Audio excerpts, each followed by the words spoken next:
The ton believes it has seen every kind of scandal. But nothing, absolutely nothing, has prepared them for the truth Sophie Beckett carries in the shadows.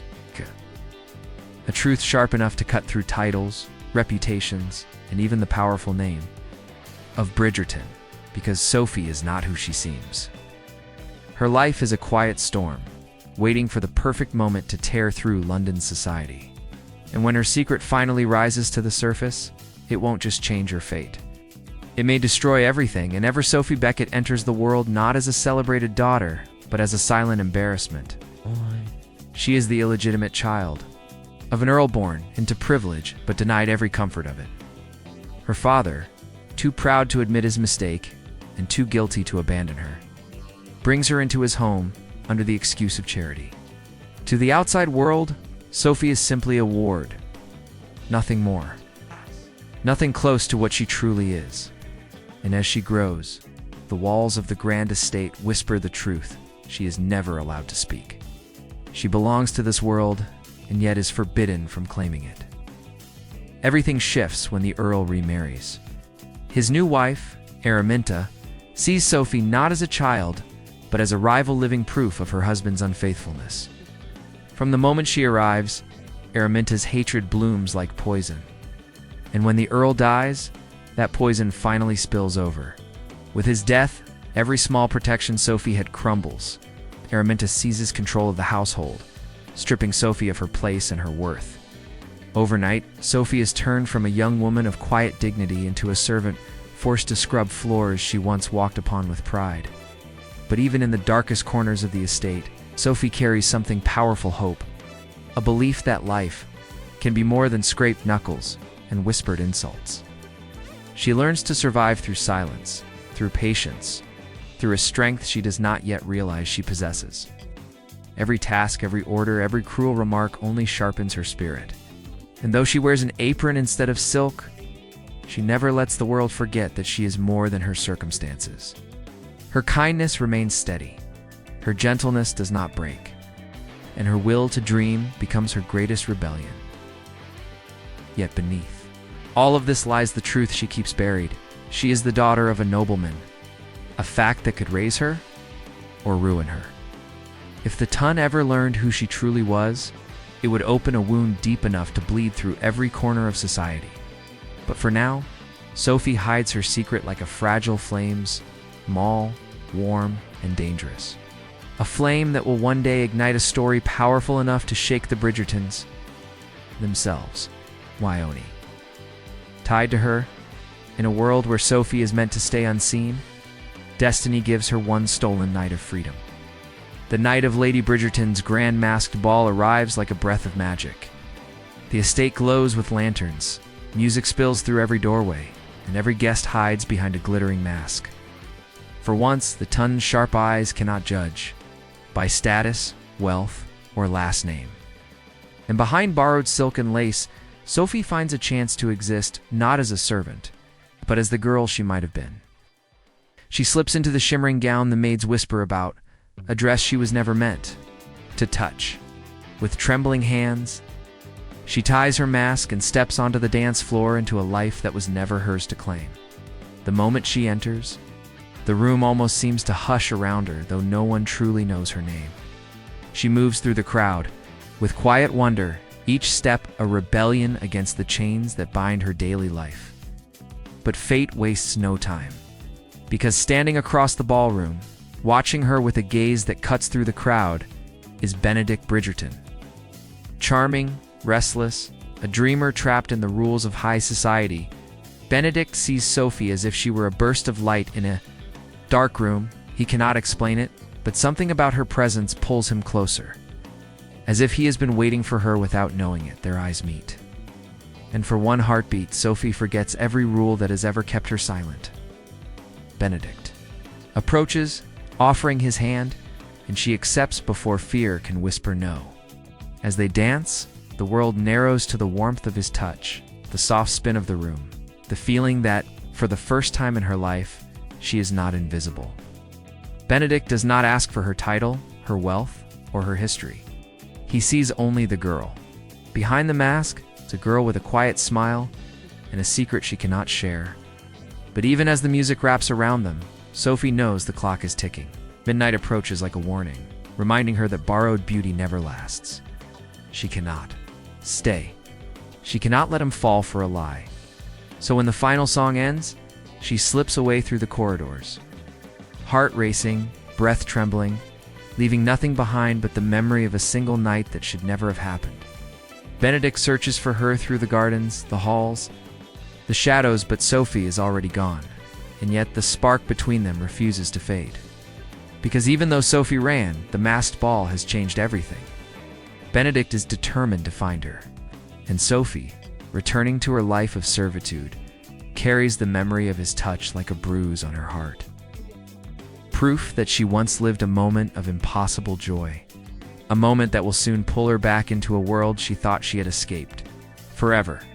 Sophie's life returns to cold reality the moment her borrowed gown is taken off and folded away, as if the night at the masked ball was only a dream.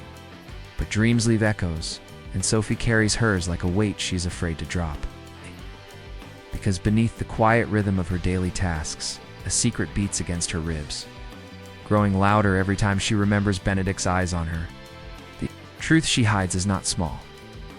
It is powerful enough to lift her into the world she longs for or crush her beneath it. Sophie Beckett is not just a servant. She's the illegitimate daughter of an earl, a truth wrapped in shame, anger, and danger. Every day, she walks through her father's estate knowing she has a claim to it, yet no right to speak it. Every order she follows, every insult she swallows, reminds her that the life she deserves is locked behind a door she is forbidden to open. And the key to that door is the very secret that could ruin her. If the Tun ever discovered her bloodline, whispers would explode into scandal. The Earl's charity case would become a living confession of his betrayal. His name, his marriage, his legacy, everything would be dragged through the mud. And Sophie would be blamed for the destruction. Even though she is the one who has suffered the most, Araminta, her stepmother, knows this, and she uses that knowledge like a weapon. One wrong move, one misplaced word. Araminta could expose Sophie to a world eager to tear apart anyone who breaks its delicate rules. Sophie lives under constant threat not from thieves or storms, but from society itself, society that hates nothing more than a woman who refuses to stay in the place it assigns her. So she keeps her head down. She speaks only when necessary. She hides her noble features behind the plain mask of servitude, hoping no one will see the truth written in her eyes. And yet, Benedict has already seen something. Not the truth, not yet, but something bright, something honest, something that does not belong to a servant. His memory of the masked girl haunts him, and Sophie knows that if he ever connects the girl from the ball to the maid in the shadows, everything she has spent years protecting will fall apart. Her secret could destroy him as completely as it could destroy her. Because what would the Tun say if a Bridgerton fell in love with a girl who has no place, no title, and a past steeped in scandal? The danger grows each day. The secret grows heavier. Sophie feels the world tightening around her like a closing fist. And somewhere deep inside, she knows the truth cannot stay hidden forever. Secrets like hers do not fade. They rise. They claw. They break free. And when hers finally escapes, it will shake the Bridgertons, the Tun. And every rule that holds their world together, Benedict Bridgerton is a man caught between two worlds. The one he was born into, and the one he secretly longs for. On the surface, he is the second son of a powerful family, polished, charming, and endlessly admired. But inside, he is restless. He dreams of color instead of status, of passion instead of duty. And ever since the masked ball, every dream, every sketch, every breath seems to return to one face, the girl in silver. The girl who vanished before he could even ask her name. She has become both his inspiration and his torment. Days turn into weeks, and Benedict searches for her everywhere, in crowded streets, in glittering ballrooms, and even in the quiet corners of his own mind. Each time he sees a masked dancer, or hears a soft laugh, he turns, thinking it might be her. But she remains a ghost, beautiful, untouchable, haunting him with a memory that grows sharper instead of fading. He begins to paint her, trying to bring her back through strokes and shadows. Yet no matter how many portraits he attempts, none of them capture her spirit. He starts to wonder if he imagined her, if the magic of that night created a girl who was never real, but Sophie is real. So painfully real that Benedict crosses paths with her without ever realizing it. He sees her in the estate from time to time, a blur of movement, a quiet figure, a servant who keeps her head down. She is careful, always careful, never letting their eyes meet for too long. Still, something about her presence pulls at him, a softness, a gentleness, quiet strength that echoes the woman he cannot forget. Benedict feels the connection, but cannot explain it. And that confusion becomes its own battle. His family expects him to choose a suitable bride. The Tun expects him to follow tradition. But Benedict's heart refuses to bend. This longing becomes a burden he carries everywhere. At dinners, he drifts away in thought. Social events, he scans the crowd like a man searching for a missing piece of his soul. Even his art changes. What once brought him joy now fills him. With frustration, he paints to find her, not for beauty, creates to remember her, not to escape. And still, she does not appear. Benedict begins to question himself. Is he chasing a dream? A fantasy?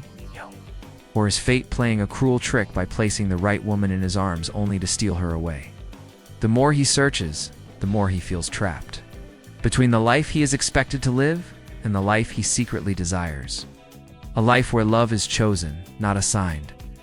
A life where the masked girl stands beside him, unafraid, free and known. But Sophie has her secrets. And Benedict has no idea how close he truly is to the truth, or how much pain that truth will bring when it finally comes to light. The Tun loves beauty, wealth, and perfection, but nothing gives it more joy than tearing those things apart. London's social circles spin like a glittering wheel, and anyone who slips even slightly is crushed beneath it. Sophie knows this better than anyone. She moves through the Bridgerton gatherings like a shadow, silent and unnoticed, yet always listening for the faintest whisper of danger. Because in the world of the Tun, rumors are weapons, and one careless slip can become a storm. And now, with Benedict unknowingly circling closer to her secret, that storm begins to form. Araminta feels it first. She has a cruel instinct, a sharp sense that Sophie is hiding more than she admits. Every time she catches Sophie looking toward the Bridgerton's estate with quiet longing, Araminta's suspicion deepens. And suspicion, in her hands, becomes a tool sharper than any blade. She watches Sophie with hungry eyes, searching for anything she can twist into scandal. One missing glove, one late chore, one glance too long at the wrong gentleman. Araminta stores it all like ammunition, because nothing delights her more than the thought of ruining Sophie completely. The gossip of the Tun begins to echo her cruelty. Whispered questions glide through ballrooms like drifting smoke. Who was the masked girl at Lady Bridgerton's ball? Why did Benedict look so lost afterward? Why does he sketch a faceless woman again and again? The rumors grow legs, then wings, then teeth, and while none of them point to Sophie yet, she can feel the danger approaching like footsteps behind her. Every day becomes a tightrope walk.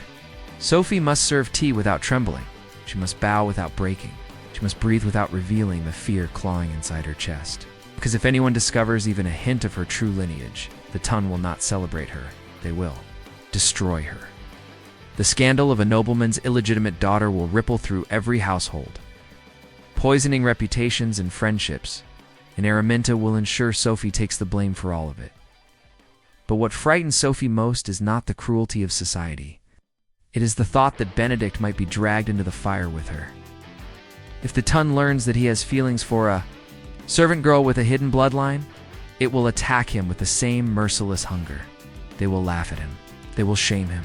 They will claim he has thrown away his future for a woman unworthy of his name. And Sophie could not bear the thought of becoming a weapon used against him.